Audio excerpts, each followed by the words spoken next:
To understand what people are talking about when they talk about a marriage penalty, let's actually calculate the taxes for a bunch of different couples. And we're going to calculate it as a married couple and then also figure out what the taxes they would have had to pay if they never got married and they filed as individuals. So first have couple A, they each make $100,000. So if you just have an individual who makes $100,000, let's think about how much they would pay in taxes, and then we can double it because they have two of them making $100,000. So on the first, from 0 to 8,925, they're going to pay 10%, round that to $893. On the next increment up to 36,250, they're going to pay $4,099. So plus $4,099. On the increment from 36,250 to 87,850, they're going to pay 25% or 12,900 plus 12,900.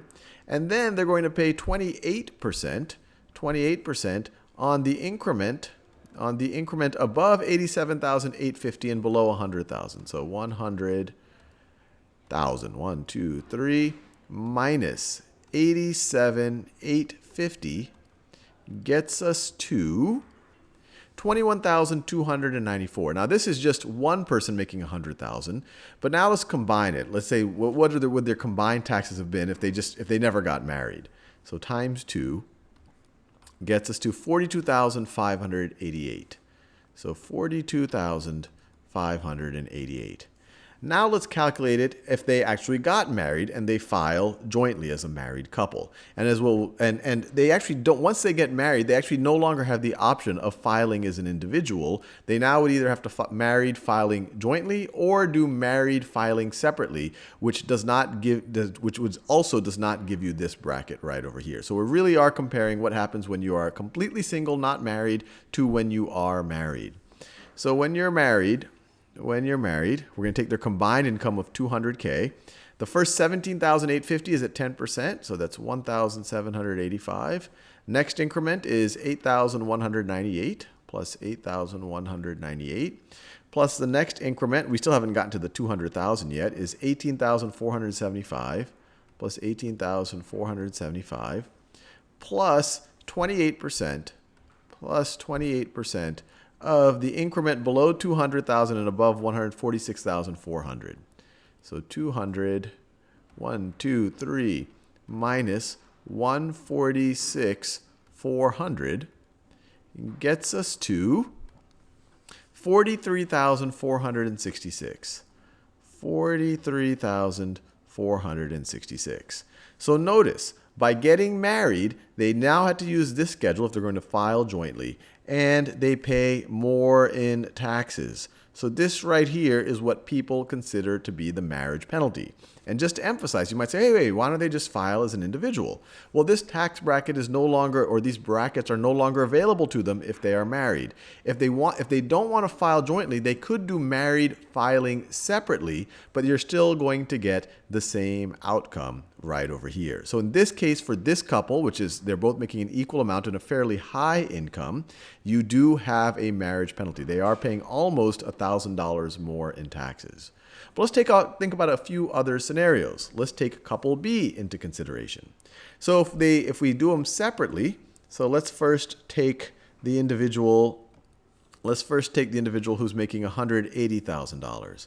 So in the first, they're going to pay $893 on that first bucket, then $4,099 on the bucket after that. That takes us up to $36,250, then $12,900 plus $12,900.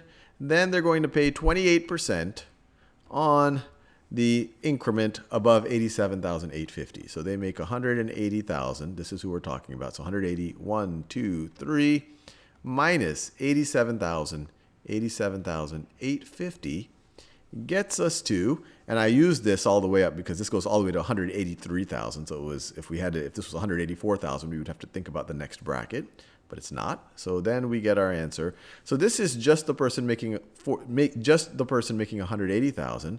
So to that, we're going to add the taxes that the person making $20,000 has to pay. So they're going to pay 10% on this first bracket right over here. So that's $893.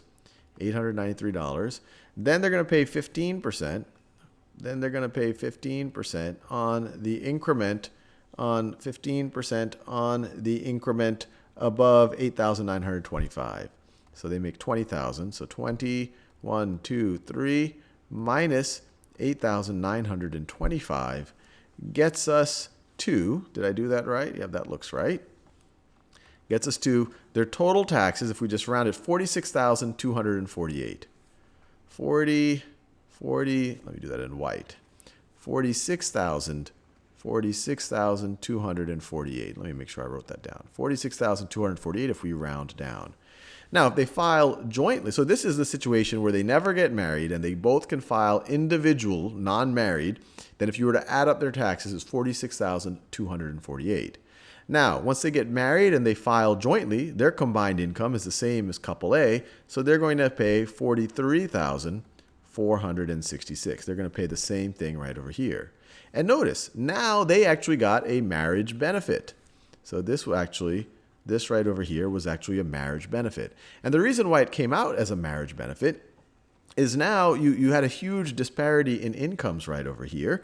Most of the income was coming from this individual right over here. And by getting married, now this individual could use the married schedule, which at least in the first few brackets increases at half the rate over here. Notice this first bracket is up to 0 to 8,925. This is 0 to 17,850. So you have the brackets moving up not as fast, and this was most of the income, and so you actually get a benefit by getting married.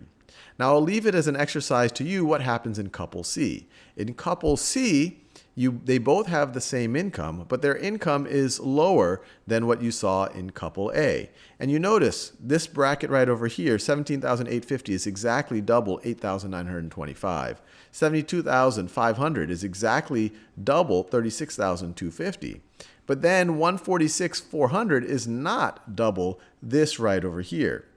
And so this is where you start seeing, for a scenario like couple A, where you start seeing the marriage penalty only for couple A. Notice there was a marriage benefit for couple B, where you start seeing the marriage penalty kick in. What you'll see for couple C, because as a couple they fall into this, that last increment still falls into this category right over here, it's going to be neutral whether they get married or not. And I just want to emphasize, you might be saying, well, wait, why doesn't anyone just married filing separately, which is an option. You can do married filing separately, but it is not this tax bracket, these brackets right over here.